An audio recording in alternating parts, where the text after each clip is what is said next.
Virtual Racing School was developed to provide support to the next generation of sim racers. No matter if you're a rookie or veteran or what car or track you'll be racing, our goal is to provide training every step of the way.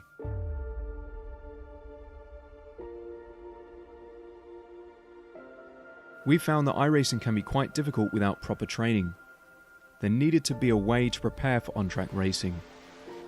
With VRS, you can literally learn from the best sim racers in the world, including four-time NASCAR iRacing World Champion Ray Alfala. And Ray Alfala is a four-time champion of the NASCAR Peak Antifreeze iRacing Series. Three-time iRacing Grand Prix World Champion Martin Kroenke. Martin Kroenke becomes a three-time world champion.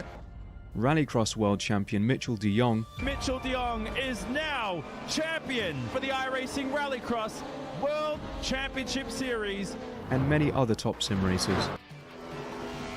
Data packs include everything you need to start learning. Our World Championship coaches create the data packs by setting a hot lap or a series of fast laps for you to compare, analyze, and replicate. Data packs also include a tutorial where the coach points out techniques they use to hit the fast lap. This gives you access to the latest driving techniques and setups before you even hit the track. Sign up for a free account and download the VRS telemetry logger. With this application running seamlessly in the background, your laps automatically start syncing to the VRS website. From there you can analyze and compare two laps of your choice, whether it's your data, the coaches, or your teammates. VRS will automatically target improvement opportunities so you can get up to speed even faster.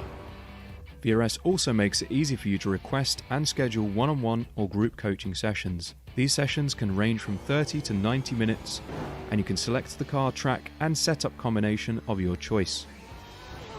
Visit virtualracingschool.com today to sign up and get started.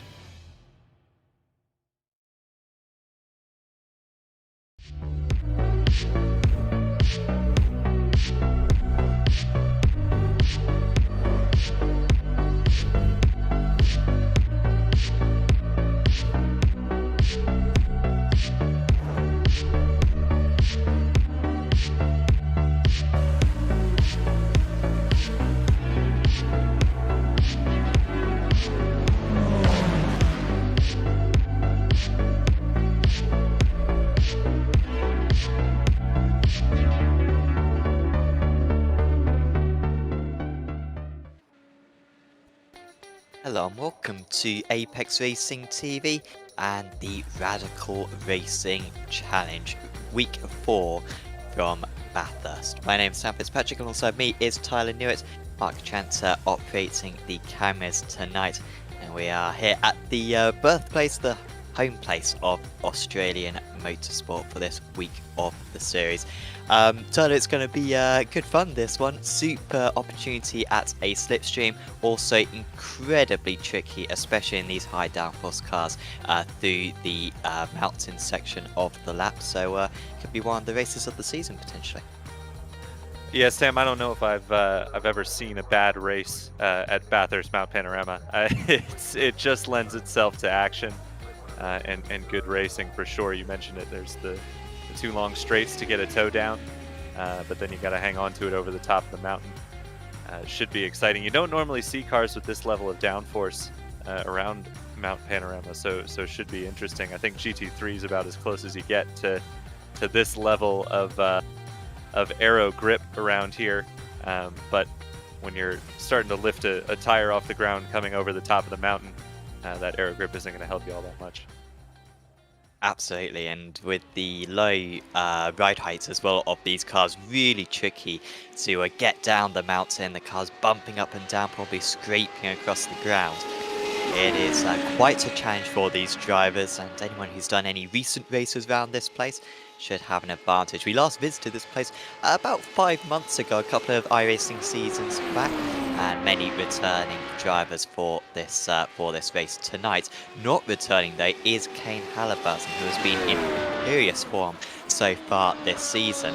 Managed to take the win at Watkins Glen, and unluckily wasn't able to win at Brands Hatch, but he was certainly the fastest driver, and had a disconnect on the very last lap of the race with half a lap to go just after he took the lead of the event. So he's not around, and so it offers an opportunity for a couple of other drivers to have an opportunity. This man we were riding on board with, Alessandro Dandoni, currently championship leader, running in 6th position in qualifying. He's qualified outside the top 10 in both races so far this season, but finished in 3rd place in both. So really an unpredictable championship so far. And I'm aware that you're not too familiar with this car tyre, but something that you'll learn very quickly in this car is just how much faster the second lap is than the first. I expect everyone to get half a second lap faster because the tyres take so long to get up to temperature that we usually see huge gains later on in the session. Well, I'm not surprised, Sam, and cold tires or not, you'll see a lot of people taking the strategy around Bathurst of just putting in a banker lap the first time through anyway. You know, a lot of tracks, that first lap or any lap, you risk invalidating your qualifying lap by running a little wide onto the grass, and certainly it's possible at the chase, but a lot of people are going to find, I think, that if you're really pushing, where you're going to get your lap invalidated is a brush with the wall over the top of the mountain. So definitely that cold tire lap is potentially going to be important as we see the second lap starting to flow in, and sure enough, you see quite a lot of movement on the timing tower as drivers go quicker, just as you predicted, Sam. And Cam wasn't able to improve too much, so only 3rd place for him. And it's at the moment his teammate Castles at the top, but there's other drivers who can pass him. Berlind, who won 2 races last season. Was it the one race? Not one race. Could have been just Phillip Island, not 100% sure. But certainly a former race winner, down in 12th. And Aaron Barber, who would be the favourite. He is the car number 1. He's won many races in this car. And also finished in 2nd place at Watkins Glen, I believe 4th position at Brands Hatch last time out. Bubba with a lot of improvement to go, but I would not be surprised at all if this is good enough for pole position. Really go through the chase, just one more corner to go. So easy to pick up a little bit of grass on the entry here. Really does narrow up as McCutcheon goes up to 4th. Is Bubba going to pole position here? The checker flag is out, and it is 4th, but it is extremely close at the top there, Tyler. Yeah, that it's a 2-minute lap roughly around Mount Panorama, so to be within a couple tenths of a second back to 5th place, that's a tight grid. Yeah, and it was Castles who got to the top of it. Luke Annette, good to see him back. Doesn't do all the races, does Luke, but his best qualifying that I've ever recalled up there in 2nd place. Josh Cam, double race winner in the strength of field races before in 3rd, and probably race favourite Aaron Barber lining up in 4th. Then it's John McCutcheon in 5th and Tommy Vittens in 6th. Then it's Philip Horrock, Eric Nickens, Arturas Condelis, Paul Crabb, Sean Malloy, Peter Verlind in 12th. Alessandro Daldini again 13th. In fact, I think that might be his 3rd 13th of the season. I'm not quite sure, but he has finished on the podium both races so far this season. So watch out for Alessandro. I honestly wouldn't even put the race win past him from that position. Then it's Dennis Kuriakopoulos, Dylan Archer, David DeWitt, Paul Taylor, Dylan Freckleton, and Michael de Turk in 19th place. Only 1.2 seconds off the lead. And as Tyler was saying, a 2-minute lap around this circuit, that is not a bad effort. Castles and Cam are teammates for this race. They're both pure motorsports, Tyler. Do you think maybe they could work together some way around this circuit? It's not out of the question. If Cam gets a good jump off the line, certainly you can see that cooperation, towing teammates around. It is, there are a couple of long straights where the tow will come in handy, but, there's not much you can do to avoid giving somebody a tow around here. So I don't know that it'll really play a factor. If anything, as we see the lights coming on and about to go out, they are green. Here we go then, Castles with a good start. It wasn't a good start for Cam, and it's Barber up into 3rd place, but he's gone wide, has Barber, at the first corner. and has dropped a couple of places back, so it's a poor start for Aaron Barber in the end after all of that. Castle's still just ahead of Annette, but he's going to surely have to go defensive into the second braking area on the circuit. Cam now under pressure from McHutchinson, who has had a strong start, and I think it's got even worse for Barber. He's down into 7th place, really killed his run, did that mistake down at turn 1. They're still right side by side with Cam and Annette. I think Annette made a mistake, and Cam does make it a pure motorsports 1-2. There's a tap onto the back of Barber, who's round, and he's going to make a track block potentially. There's a few cars round at the back of the circuit. I think Paul Taylor was particularly unlucky in that one, and that is a huge shame for Barber. Just a poor mistake down into turn 1, outbrake himself, and it put him right into the mid-pack when all those incidents started to kick off. And that's always a danger, Sam, up through the cutting. It's really a pinch point, one of many around this track. But you see it happen almost more often than not as we've got more trouble. There's guys tumbling down the order right now. Crab, Wittens, Nickens all losing spots at the moment. Nickens is reset to the pit lane. So lots of chaos early on, which is unfortunately not an uncommon sight around Bathurst. Especially in these quick cars, things tighten up in a hurry, and with the field all bunched together, it's very easy to get caught up in somebody else's mess. Yeah, it's I think we're fortunate to only have the 3 retirees so far, albeit we question how much damage other drivers have as well. Daladoni managed to get through that one pretty alright. He's up into 9th, so 4 places gained.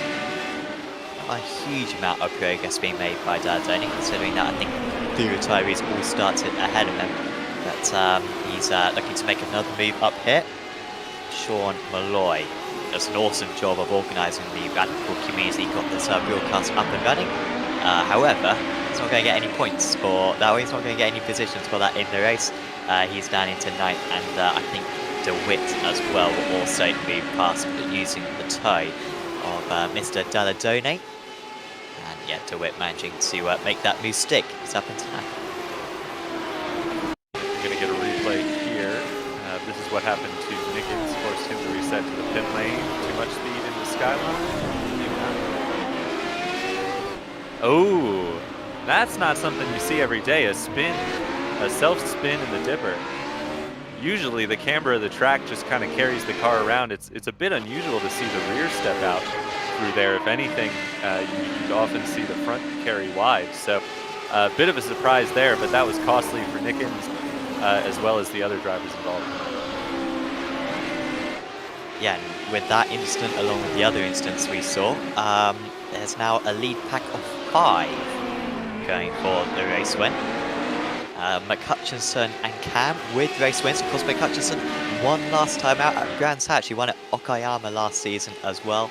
Terrific driver is McHutchinson, who always takes advantage whenever maybe some of the top guys aren't around. He's always there to pick up the pieces. Cam also winning 2 races at the back end of last season. He might go for a move here on his teammate Castles, but thinking maybe about the team game there, staying behind. Daladone has just got past Verlind. Daladone will be pleased with that, because Verlind, of course, another former race winner. Daladone up into 7th place. He's 7 seconds off the lead. Probably a bit too far to catch up, unless these top 5 start to batter one. It's not out of the question, Sam. I mean, they're line astern at the moment, but you don't expect that to last through the entirety of this race for sure. Good move there from Alessandro, though. You do, if you can help it, if you can get clear by the time you get to the braking zone of the chase, you're in good shape. You don't have to, try and force the issue under brakes. He had him set up and cleared by the time he got through there. Clearly, as you mentioned, some pace there in the 7th place car of Daladone, despite his 13th place start. Yeah, he's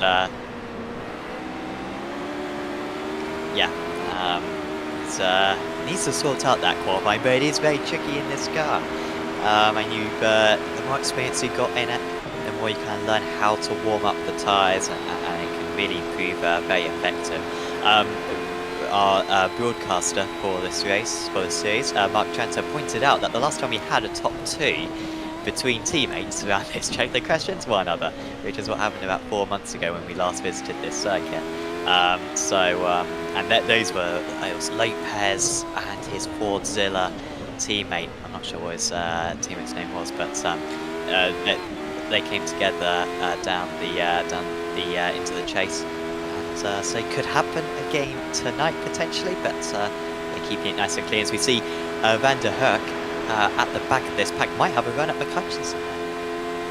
Yeah, the problem he's got is that McCutcheon has just as good a toe as he does, and that's why you kind of get these trains at tracks like this. As long as, and especially in a series like this with fixed setups, you know, no one's going to have a particular advantage over the top of the mountain, which means if you've got relatively close pace between this front group, which it certainly seems we have, you're going to find that you're not going to be able to break free of this pack, but you're also going to find it incredibly difficult to progress through the pack. And Van den Herk finds himself right at the back of it. So he's, I think, probably hoping for the guys up in front to get to battling and maybe give him the opportunity to move some ground. Bit of damage on the back of Valin's car. He was right on the back of Dalladoni into the chase, but he's dropped back now. And yeah, you can see that the back end of the Radical is so vulnerable to damage. It doesn't really affect the speed of the car too much, but visually it's very noticeable. So, I believe he picked that up in that lap 1 incident at the cutting where they're headed to once again right now, Sam. I think it was a bit of an accordion effect, and I'm a little surprised I don't see more cars with damage to their rear bumpers, as it were, although I think a number of them have reset to the pit lane, but I believe he was involved in that coming together, and that's where the damage came from. But currently he's doing a good job at the moment, despite the damage, to keep Witt and Malloy at bay, though you'd imagine if he does lose the toe from Dalladonna, which he likely had on the last lap, it's going to be a lot tougher. Yeah, you're absolutely right. And I mean, last season, 1.8 seconds was the magical number that if you're within that, you could get a decent toe up to the car behind, car ahead. Sorry. This season, the draft effect is probably half, a third, even a quarter the amount it was last season. Much smaller range as well. So. But he's not going to have that luxury. The one thing you can do, though, sorry Sam, I was just going to say, the one thing you can do to mitigate it is to get a great run out of Forest Elbow, which is exactly what Berlinda did. So he built himself a nice gap on the run out as we see a battle for third. This is a podium place up for grabs as they head into the final corner. Nothing doing this time, but that was McCutcheon all over the back of Annette. Looked like Annette just didn't get a good run through the chase. And back onto, because you can see the gap that's built just a little bit to the pure motorsport cars, but even just a little bit of a gap is going to make the draft that McCutcheon has a little bit more effective. Dalladone just highlighting purple for a moment there, taking 3/10 out of the race leaders on that last lap. The gap is about 6.7 to the lead. Now, you don't need to be an expert in maths to realise that you won't catch in time. But he's showing his pace. And yeah, if these guys do start to battle, which they're really showing no signs of at the moment, at least the top two aren't. As long as the top two aren't, and I should just be able to follow in straight behind. Halfway through this race. Big thanks to SDK Gaming for sponsoring this championship, by the way, sponsoring the broadcast.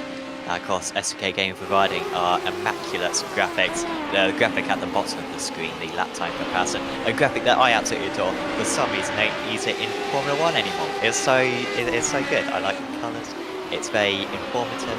They don't use it in real life, but you can use that display along with so much else as well on SDK Gaming. The battle box, the timing tower you can see, the track maps, literally so much stuff, more stuff that you could ever want to use, and you can make it look however you want as well. Different colour schemes come as standard. You can change the coding yourself to make it look like a specific design. So do certainly check out sdk-game.co.uk, where it's you can also use it for live timing as we do up in the commentary box, and also as a heads-up display as several of these drivers are using it, I am sure. This pack is still very close. Berlin very much losing the draft in Dalladone, but I think once again, as you were saying earlier on, Tyler, Berlin is very good through Forest Elbow, and it's just saving him from the moment. Yeah, it's... Whoa, that was a huge wiggle from Dennis Kiriakopoulos, but he kept it under him.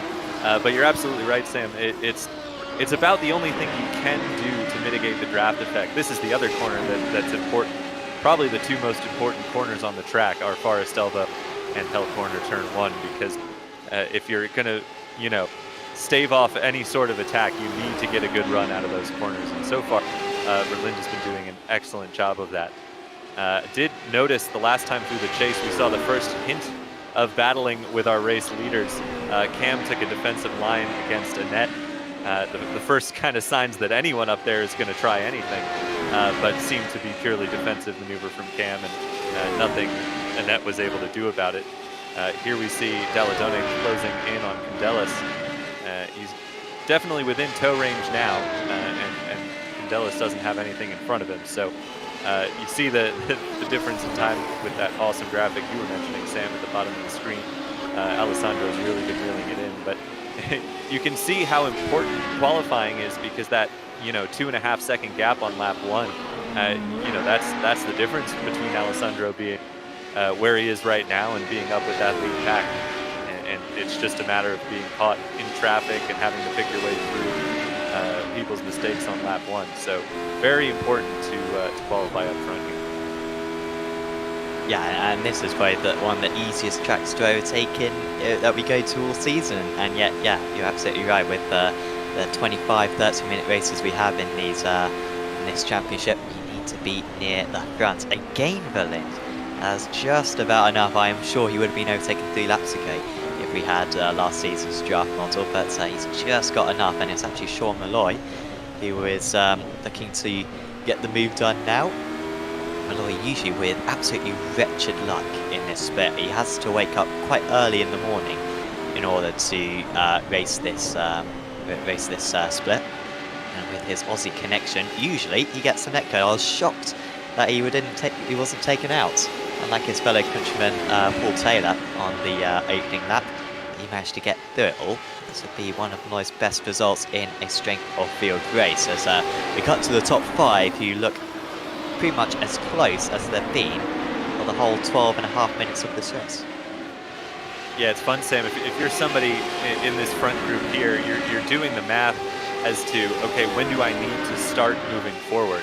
And there's a very good possibility that these guys are all running flat out, and there's just no opportunity to move forward. But you figure, from what we've seen as far as the tow is concerned, you really have to, with each spot back that you are, probably add a lap in which you need to start pushing. So, the top 5 will be content to ride right now, but if you're Van der Herk in the back of this group, you're starting to think, all right, I'm not going to be able to get more than 1 car a lap, so if I'm going to make something happen, I kind of got to start making my moves now.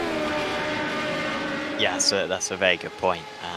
You need to get yourself in play at least going on to the last lap. You can be 3rd going on to the last lap, you can maybe make something happen from there, as this is a good opportunity for Cam here. If he wants to go for the move, will he dart to the inside? No. It's probably Annette who's the most likely to make a move here. He just needs to try to force the top 2 to start battling. Maybe force Cam a bit offline, but they are absolutely locking this one out at the moment. Our Pure Motorsports Cassels has got the pace in the lead to kind of stretch it out in the mountain, and they all contract down the straights. But no one is able to make a move. Still 6 laps to go here at Mount Panorama. Still not much progress being made by Candelas and Daladone. Certainly not enough to catch by the end of the race, just matching the leaders. As DeWitt under more pressure from Malloy, and Kyriakopoulos has now joined this battle. Yeah, Kyriakopoulos, who we saw a bit all over the place a lap before, has managed to close in, which tells you a bit about the pace that this group has, but also the importance of that tow. Knowing that Berlinda, doesn't have it at the moment. He's really the cork in the bottle, but there's no guarantees that if Malloy or DeWitt were able to get through, that they'd be able to pull away. In fact, in almost all likelihood, it would be exactly the same as you see it right now, just with a different car in front. So, I think you get the sense that DeWitt wants through. Certainly he's been putting the pressure on Berlinda, but I don't know that he'd be able to make a move stick that wouldn't open him up to attack right back from Berlinda or Malloy. And it's the same out front. You figure if you're the Pure Motorsport team, you know, I'm not a team boss, but if I were giving team orders, I'd say, you know, you stay in line until the last lap and then have at it, because the last thing you want to do is open yourself up to attack because you're fighting, and certainly they seem on pace. So it definitely, the strategy I think would be to wait as long as you can to make something happen, which seems to be what we're seeing throughout the field. Yeah, we'll see if it serves them well later on, as DeWitt was particularly close that time. You could really see the time that he's gaining. Remember, Valen's got damage. As McHutchinson, as he got past Annette here, this must have been a mistake from Annette, because that's an odd place to make the move. And McHutchinson is able to take that third position. That was an absolutely crucial move. He had to make it. He was running out of time to make an impression on the leaders. So actually it was a bit of a slow up, and this is pretty much what you were talking about. Going for the move yourself and making yourself vulnerable from the drivers behind. And well, that was fairly easy for McHutchinson, just trying to pretty much take the racing line there. And Annette was unable to defend. So McHutchinson up into third, and his chances of the race win have just gone up quite significantly. Yeah, exactly, Sam. That's just what I was saying. You saw McHutchinson really, you know, he didn't have a move until Annette got the block thrown on him by Cam, and took advantage of it. And that's what you need to do. You know, you're outside of getting a really good tow. The only way you're going to get an advantage over somebody in front of you is having to run offline, and that's exactly what we saw there. This battle is closed right up between Candelas and Dalatoni, and Alessandro is really ringing it around the top of the mountain. I think he might have something to say about this 6th place before this lap is over. Yeah, he's looks pretty close. He's 3.5 tenths of a second back, as it's got pretty close as well for third place. McHutchinson hasn't quite been able to drop Annette. I don't think it's worth Annette going for this move, but he is going to go for it. McHutchinson tries to take the normal racing line, but he's overshot it, and that may have just given the race win for Pure Motorsports, because they're able to scamper away. Meanwhile, Daladoni went for a big lunge. Candelas on the return. As McHutchinson crashed, McHutchinson has crashed, and Annette, I think, was involved in one shape or another.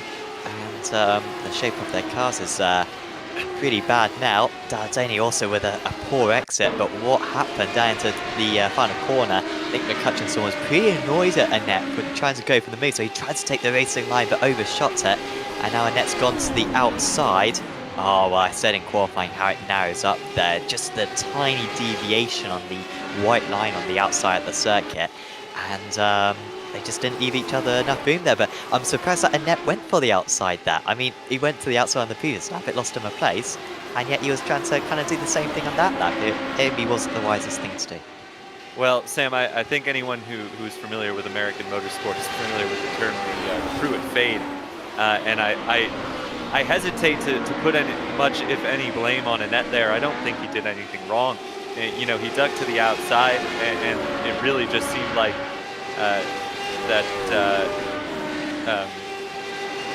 McHutchinson was trying to fade back over and faded too far, and the two came together. It was tough to see from that angle, but I struggle to find fault with anything Annette did there, besides, as you mentioned, maybe making a move when it would have been better waiting for later in the race. He's down into 11th position, and if you well, it looked like he was dropping back in net, but I think he's got quite a bit of damage, and certainly won't be a factor for the rest of the race. Just trying to complete the laps, keep your iRacing up, get some championship points for the official series, and also the broadcasted race. McHutchinson and Daladoni will be faced close at the top of the standings if it ended like this. Has Malloy got past DeWitt? No, he's not. Ooh, DeWitt is all over the place. And we're going to see more side by side now. Are these guys going to show you how it's done? And they are leaving each other a lot more room. Yeah, this is exactly how you do it. But again, just really tricky. And now, Malloy almost under attack from Dennis Kyrkopoulos. Quick shout out as well to Virtual Racing School are also sponsoring this broadcast virtual racing school, offering a data pack for each race of the official series, and the data packs are designed by Pablo Lopez, who is one of the absolute best drivers in this radical racing machine, as Daladone moves past Kundalis into turn 2. But yeah, Lopez, one of the best drivers in this car, won the title a couple of seasons ago, the official series title. And he can show you all the tips and tricks to get faster in this car. It is a fixed setup series, this, but just having his track tutorials are absolutely invaluable, because you can be absolutely sure that no one else is going to find too much more time besides himself. So do check out Virtual Racing School, and thanks to them for helping us out on Apex Racing TV. Seems like McHutchinson is struggling a bit with damage now, and well, this might be quite easy for Daladone, I think, on the heading into the chase to move up into 4th position.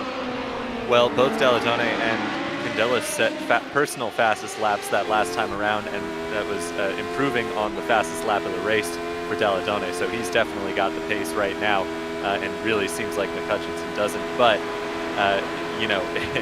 It's tough to make a move here as Daladone goes down the inside in the chase. That's that damage really hampering McHutchinson, and Kundalis will follow him right through. Has a look to the inside into the chase, but McHutchinson is still there, and it's a good thing he didn't duck any further out, or there would have been more carnage, I have to think. Yeah, that's that McHutchinson car doesn't even look like a radical at this point. It's all curved in the wrong places. He is going to be slow to the end of the race, not going to be able to have any resistance against the 2 drivers ahead onto the penultimate lap of the race. Hopefully you've enjoyed this broadcast. If you haven't already, do leave a like on the video, and also subscribe to our YouTube channel, Apex Racing TV, and check out our Twitch channel as well. That's where you prefer to watch your streams.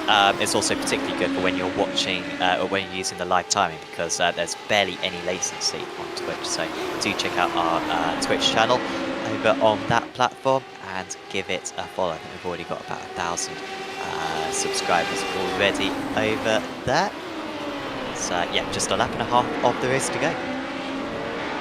Yeah, this is the battle, and Peter Verlinde, what an incredible job he's done throughout this race of maintaining that position. Clearly, driving wounded, you can see the damage, but he's just been quick where it matters, which is kind of the best you can do. If you're in a situation like this, you're not fighting for the win, you just need to be defensive.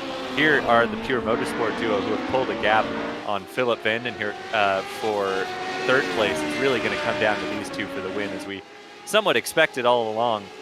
Cam not really close enough to do anything to Castles this time into the chase, but you know he'll be setting something up next time around. Yeah, he needs to get a bit closer. I don't know if Cam has been holding something back. Castles was able to pull out the lap in qualifying. Castles has never won a race, I believe, never won a strength of field race.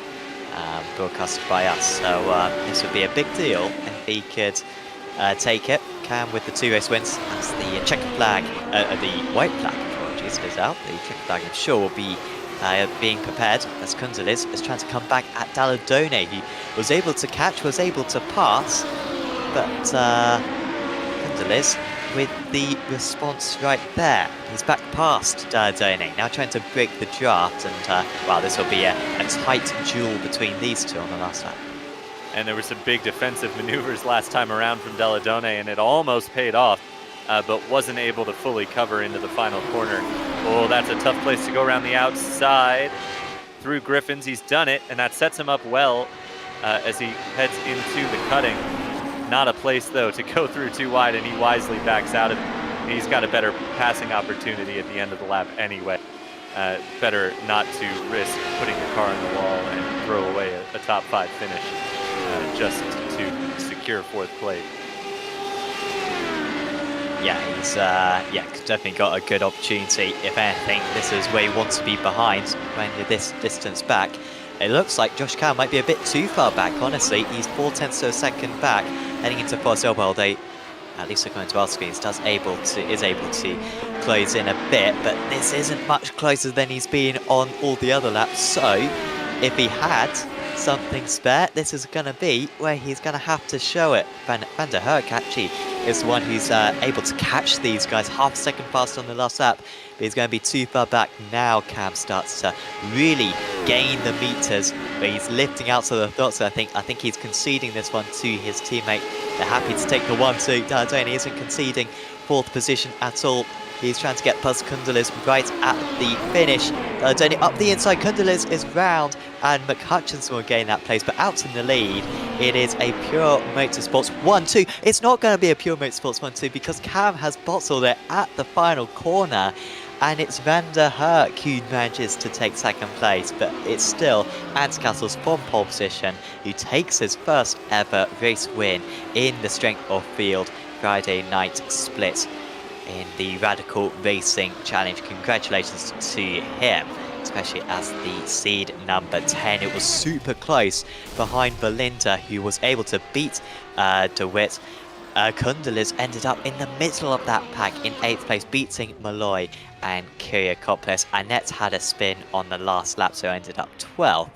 And Vittens and Freckleton will be the final 2 drivers across the line. What a fun race that was. We saw a fair amount of overtaking, just the even matched of the field out there, Tyler. I mean, Ant Castles has never won a race in this series before, but you wouldn't have guessed it because he absolutely controlled that one to perfection. It was a really stellar performance right up until the very end for both of the Pure Motorsport cars, but Josh Cam just a late mistake, and it cost him a position, which is those top spots are hard to come by in this series, especially fixed series like the Radical Challenge. So it really was a fantastic race, Sam. Lots of great battles, a few mistakes, which you're going to have, even at the top level.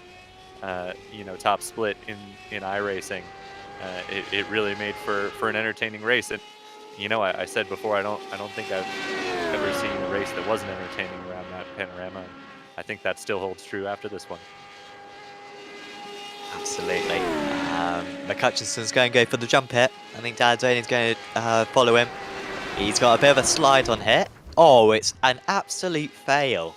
That is embarrassing for McHutchinson. I mean, it wasn't a great end to his race, but he'll be bitterly disappointed about that. And now we're going to see how it's done by Mr. Alessandro Dardone, championship leader in the series. You can see how not to do it. I think he's going to go too far to the left again. Exact same mistake. Embarrassed. Yep. Yeah, and they've embarrassed the Radical community by failing. I mean, Alessandro's done that 1,000 times, and he totally misses the jump. I mean, you can see it. It's a hill. You aim for the hill, and you just went left. Terrible mistake there from Alessandro Dardone. No one else tried it, so that is disappointing there. And Castles won. I'm sure he would have absolutely nailed it had he tried. He wins for Pure Motorsports. Philip Van den Herk with a brilliant result. I think his first ever podium in the Strength of Field race in 2nd place. Josh Cam will be infuriated. He had done so well to hold on to that 2nd place, settled for 2nd place behind his teammate, and then just went too deep at the final corner. Real odd mistake from an experienced driver. Alessandro Dardone gaining 9 places to 4th and retains the championship lead by my reckoning. Then behind him was John McHutchinson, who ended with damage. Peter Verlind gained a fair few places, even with damage, finishing in 6th place. David DeWitt managed to beat Arturas Condes, who spun right at the end of the race. Sean Malloy and Dennis Kyriakopoulos round out the top 10. Then it was Michael de Turk, who started right from the back and only 24 seconds off the lead actually for Michael, so he had pretty good pace out there. Then it was Luke Annette, who was fighting for the podium for a long time. Tommy Vittens was in 13th. Then it was Dylan Freckleton. 1 lap down was Paul Taylor. And the retirees were Dylan Archer, Paul Crabb, Erin Barber, who was my favourite for the race before it started, and Eric Nickens also retired. I think those bottom 3, or certainly the bottom 2, being involved in the same collision on lap 1, and also Crabb coming across a couple of stranded cars heading down the mountain on the first lap ended his chances of a good result. Final shout out, by the way, to Apex Racing Academy. Big thanks to them as well for sponsoring this series, along with plenty of other broadcasts we do on Apex Racing TV. Apex Racing Academy offering 29 data packs, and in each of those data packs is included setups, track guides, weekly group coaching sessions, and all that follows the official series. Also, some exciting news I saw about the setup sync technology. So the setup sync technology, whenever you load into iRacing, it just downloads all the setups there for you. So you literally load up into the session and the setups are just there magically. You don't have to download them on the website. It makes it so much easier to do all of that stuff. And there's been an update to the setup sync technology, so certainly do check that out. And also there's also some giveaways, some annual subscription giveaways from Apex Racing Academy. All you need to do is just follow their social media pages and you get yourself a ticket, I believe, and you can get potentially a gold 1-year membership, which is worth like 300 quid, or some silver or some bronze. There's some really good prizes. That's a 1-year anniversary for Apex Racing Academy. So go over to their social media pages and you can see how to opt into those little challenges to get yourself some pretty nice prizes. We are going to have a chat now with a couple of our drivers. We've got quite a choice, but first up, there's no man we can't have a chat with other than Mr. Ant Castles, who, by my reckoning, takes his first ever win in the Strength of Field Friday night split in the Radical Racing Challenge. Congratulations, and that was one hell of a drive. Yeah, thank you. And breathe. No, it's a tough race. It was nice to see Josh's name behind me for obvious reasons. But it's so hard to pass here. I just need to keep on it, keep the pace. I'm not exactly quick around here compared to some of the times I've seen this week, but it was just about keeping it clean. So that ended up well. What was the strategy between yourself and Josh just behind? Because it seemed as though Josh was lifting out at the end of that back straight, even on the last lap. I mean, what was the communication like between you two? We said at the start of the race is just if we run in a pack, just be aware of each other, nothing silly, and keep it clean. Obviously, we want to keep both cars going around the track for the team. So I know Josh has got electric pace, probably a few tenths quicker than me, but no, it was nice. Definitely, and actually, yeah, that you bring up a good point with in terms of the pace. I mean, in qualifying, that wasn't the case because you managed to get pole position. You were behind Josh after the first laps, but that second lap seemed pretty much perfect. You managed to edge him out by about a tenth of a second. I think I just nailed it. There's so much time to be gained nailing that downhill section, and it just seemed to come together on that lap. I always try and push the second lap, but around here, you push too much, you're going to go into a wall. But it came together, which was nice. And of course, I believe you got the podium last time out at Brands Hatch as well. There certainly seems to be an upturn in form for yourself. Can you identify where that upturn in form has come from this season? I think it's practice, and like I said last week, I work closely with Josh every Friday evening, going through data, seeing where we can crunch some time, and it all helps. And as a team, we have a few guys in the Radical, obviously, as we've said previously, that would probably fancy season 4, and we all have chats, we all get together, we all use the service of VRS to check each other's data, and if people are grabbing tenths here and there, it's nice to know about it. Well done on the race win tonight. And is there anyone you'd like to give a shout out to? It's the Pure Motorsport team again, Josh, Concrete Ocean, and yeah, thanks for doing a good job, guys. Awesome. Well, thanks for having a chat with us, Ant, and best of luck for week 4. Thank you very much. Ant Castles there, your race winner tonight. Tyler, who would you like to have a chat with? Well, I think we can grab his teammate and the third place finisher, Josh Can, who's in the waiting area. And Josh, really a a perfect race for your team up until that last corner, Yeah. but a solid effort nonetheless. You seem to be perfectly aligned and running in great formation the whole way through. We obviously just talked to Ant, and it was clear you guys were knew what the plan was going into the race. But did you think you had anything for him, or was it really just a matter of maintaining that team finish? It's really hard to say, honestly, because I did a race earlier this week, which was led by some very fast drivers, and I drove around well within my comfort zones and was doing personal best lap times every lap. So you have the two very long straights, and there's a good stretch over the mountain where you can pull 2/10, 3/10 on each straight. So, it's easy to keep up with somebody who you're a very similar ability to, which is always the case for me and Ant. We are very similar on pace. So I think it looks easy on the broadcast that I've got loads of spare pace compared to him. But if I was leading and Ant's behind, I think the situation would look the same. There were a few times I probably could have had a go, but they're high risk maneuvers. And we was trying to manage the gap behind to Luke and John and everybody else that was up high in the race. So I think the best thing to do between the two of us was probably to do what we did, and the one or two chances where I could have attacked, I chose discretion really. But a lot of the time I put in a good pace and kept us well out the front really. Well, clearly discretion the better part of valor, and we saw it play out differently for the guys behind you. We saw the once they got to battling and things started to go wrong, you guys were able to stretch it out in front a bit. Did you feel like you were kind of home free and could focus forward a little bit, or were you still worried about obviously third place in behind you closed it a bit on the last couple laps, Philip, but were you worried about him at all, or were you just kind of focusing forward once things had thinned out a little bit in that front pack?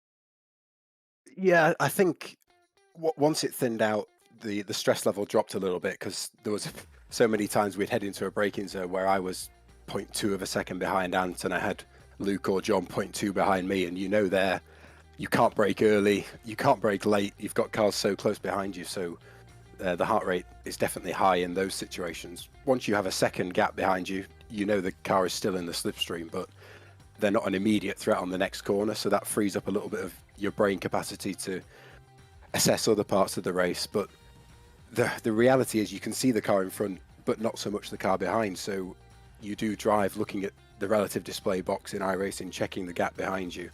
And I think on the final corner, I was aware that the gap had just decreased, probably because Ant was just managing his pace, which is the right thing to do at the end of a long race.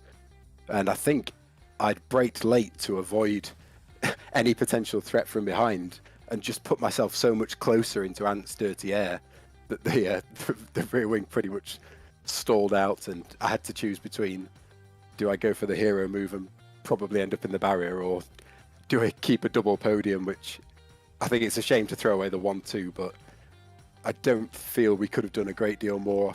I don't think either of us were expecting to end up as a 1-2 5 corners into the race, and I think Luke helped me out on that first one, because going around the outside of the corner where I passed him is not an easy move, and fair play to him for giving plenty of space.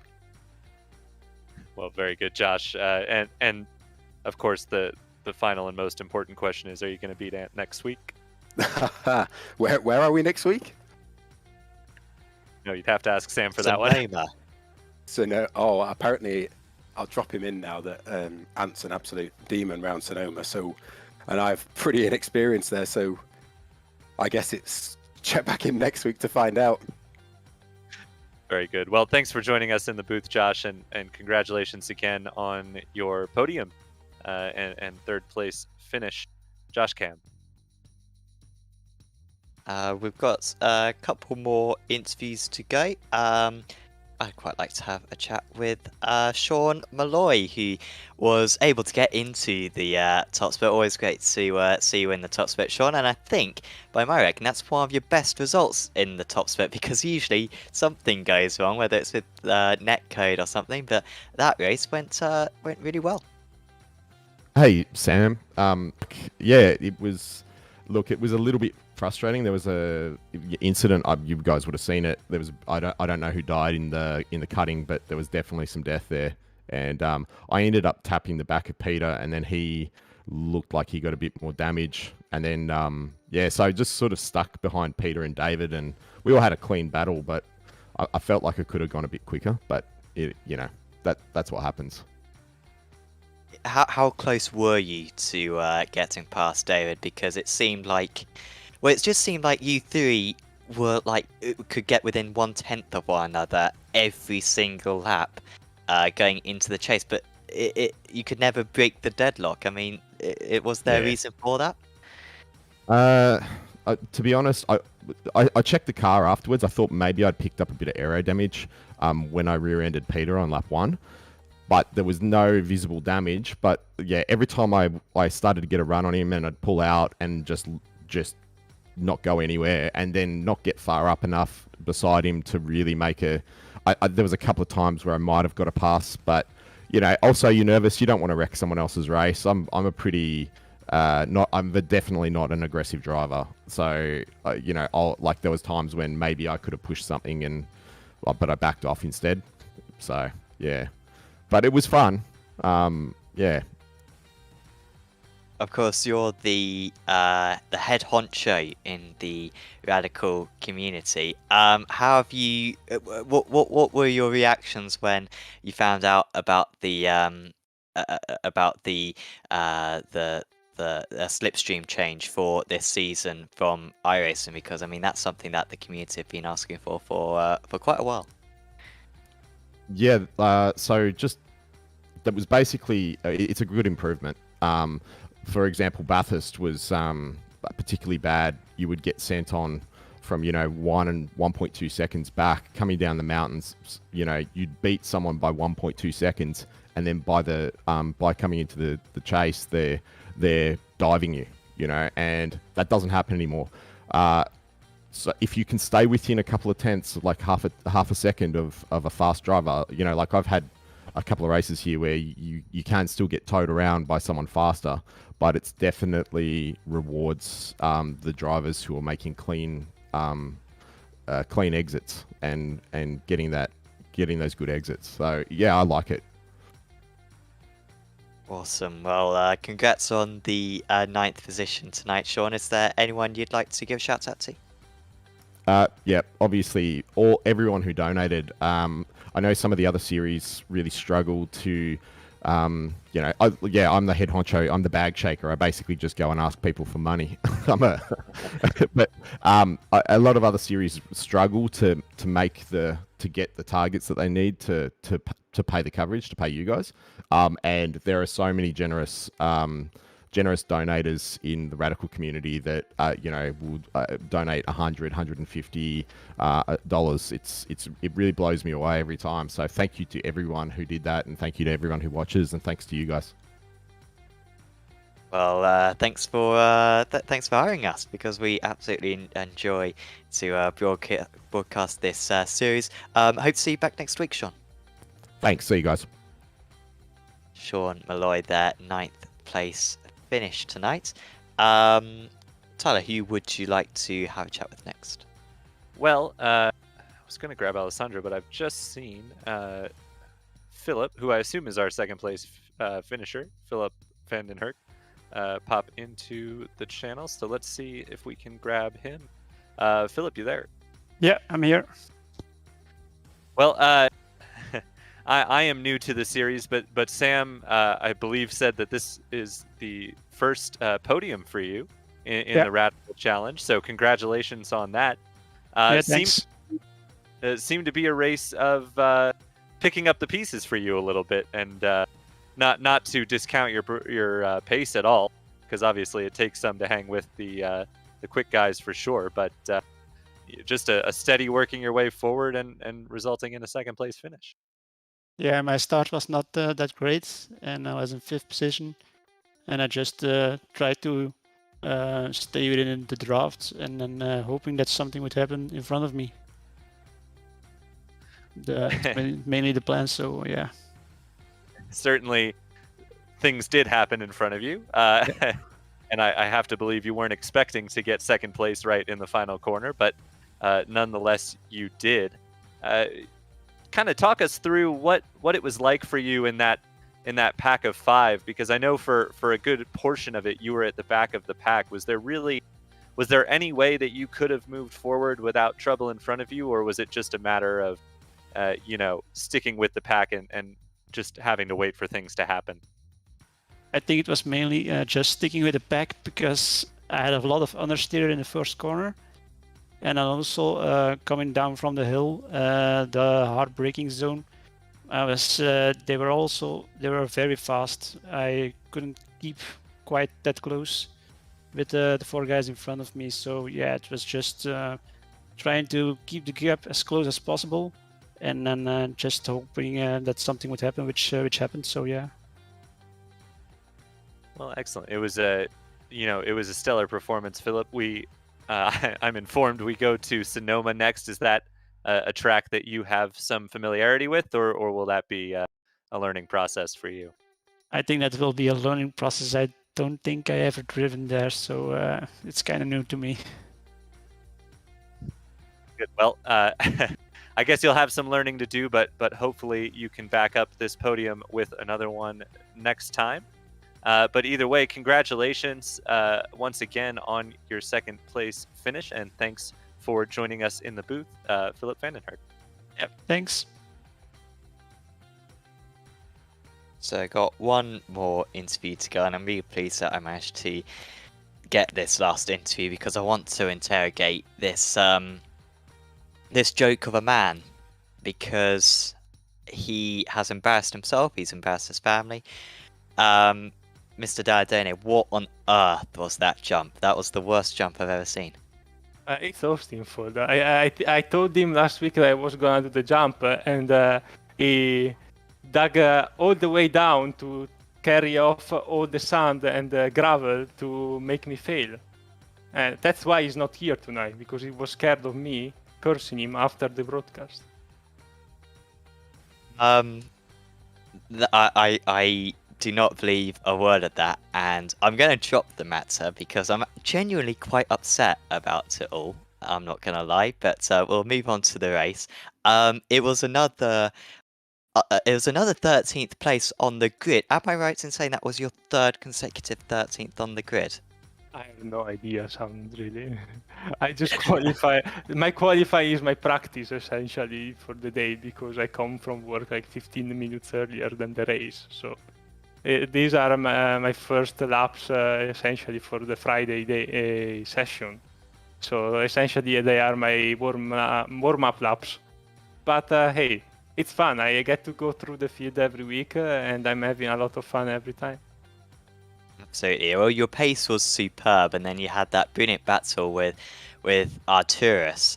It seemed like everyone else couldn't overtake one another, and yet you guys made it look quite easy in the closing stages.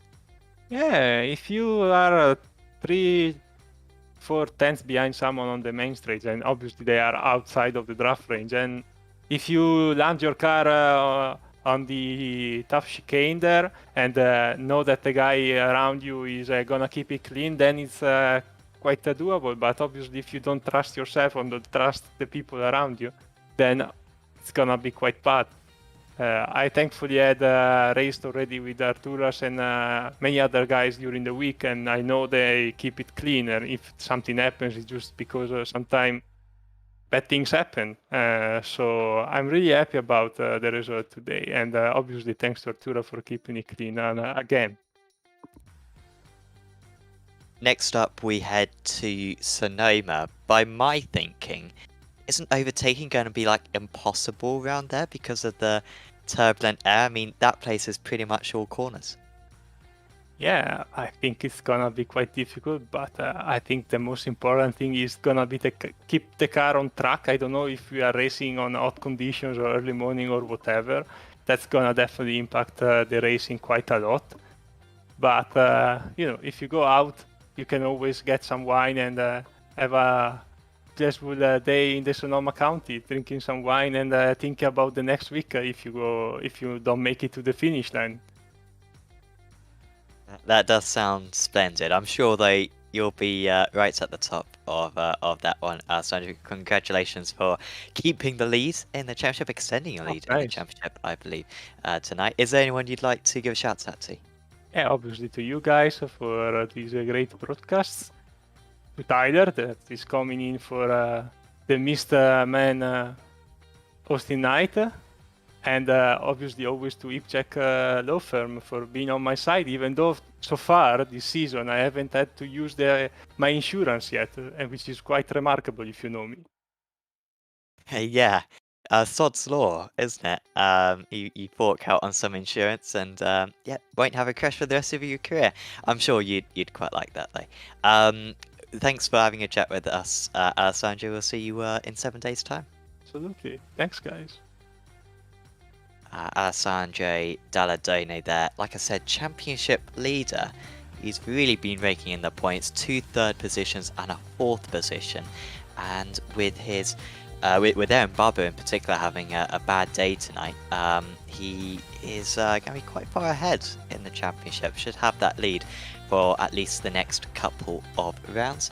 Tyler, of course, your first broadcast on this series. It was a very enjoyable one, and yeah, I can't wait till the next round of the championship. It's going to be very different at Sonoma, though.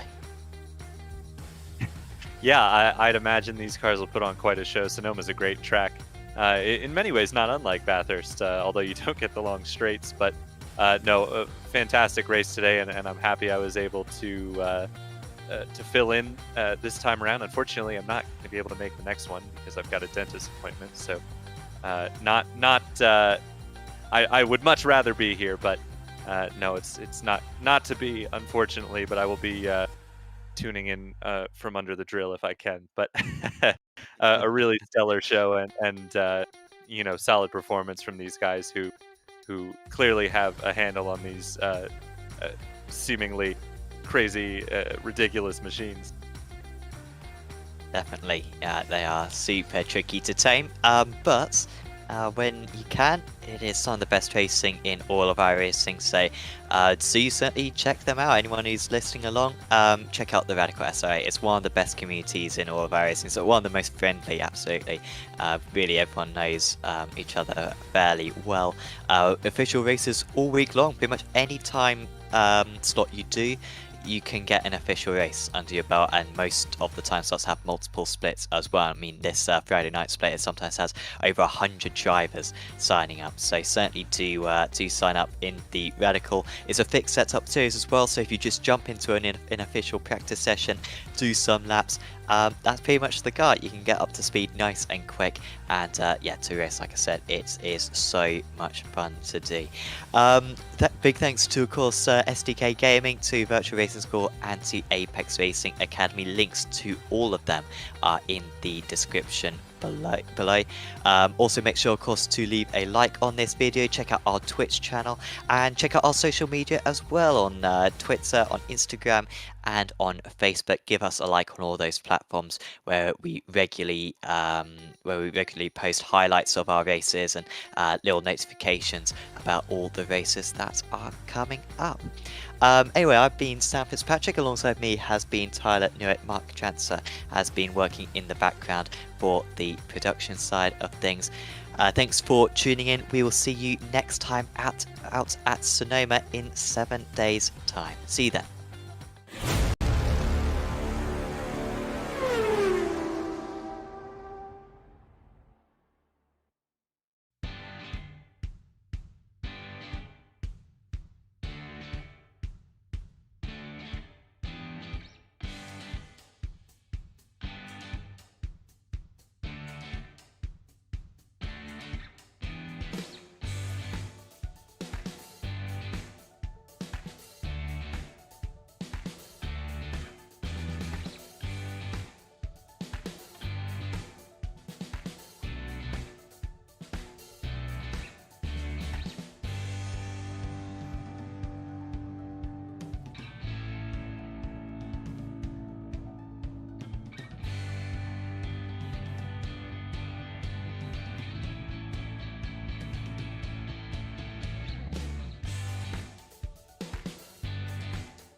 Virtual Racing School was developed to provide support to the next generation of sim racers.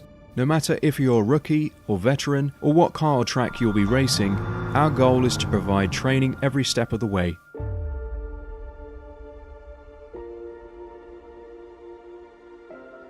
We found that iRacing can be quite difficult without proper training. There needed to be a way to prepare for on-track racing. With VRS, you can literally learn from the best sim racers in the world, including 4-time NASCAR iRacing World Champion Ray Alfala. And Ray Alfala is a 4-time champion of the NASCAR Peak Antifreeze iRacing Series. 3-time iRacing Grand Prix World Champion Martin Kroenke. Martin Kroenke becomes a 3-time world champion.